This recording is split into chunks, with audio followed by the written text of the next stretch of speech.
ഇടുക്കി വാഗമണ്ണിൽ ഭൂരഹിത കുടുംബങ്ങൾക്ക് 12 വർഷം മുമ്പ് വിതരണം ചെയ്ത ഭൂമി ഇനിയും അവകാശികൾക്ക് ലഭിച്ചിട്ടില്ല. പട്ടയം കൈവശമുണ്ടായിട്ടും ഭൂമി സ്വന്തമാക്കാൻ കഴിയാതെ ദുരിതത്തിലാണ് 24 കുടുംബങ്ങൾ.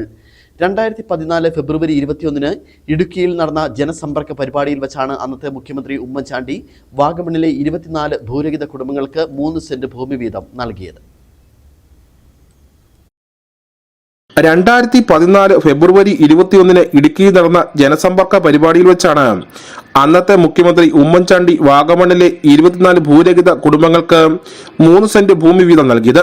വാഗമൺ വില്ലേജിൽ സർവേ നമ്പർ 813-ൽപ്പെട്ട ഭൂമിയുടെ പട്ടയവും കൈമാറി. സ്ഥലം അളന്നു തിരിച്ച് കല്ലിട്ടു.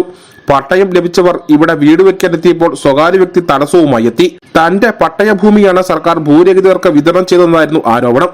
ഒരു സ്ഥലത്തിന് 2 ഉടമസ്ഥരുണ്ടായതോടെ പട്ടയം കിട്ടിയ സ്ഥലത്ത് പ്രവേശിക്കാനോ വീട് പണിയുവാനോ കഴിയാത്ത അവസ്ഥയിലാണ് 24 കുടുംബങ്ങൾ. വാഗമൺ കുന്നുംപുറത്ത് കരോട്ട് സാബു ഉൾപ്പെടെയുള്ളവർ ഭൂമിയുടെ ഉടമസ്ഥ അവകാശത്തിനായി റവന്യൂ ഓഫീസുകൾ കയറിയിറങ്ങി മടുത്തു. ഞങ്ങളിപ്പോ 19 വർഷമായിട്ട് വാടകയ്ക്ക് താമസിച്ചുകൊണ്ടിരിക്കുന്നത്. സർക്കാരിന്റെ ഭാഗത്ത് ഇതുവരെ ഒരു നടപടി ഉണ്ടായിട്ടില്ല. ഈ സ്ഥലമാണ് ഞങ്ങൾക്ക് കാണിച്ചു തന്നത്.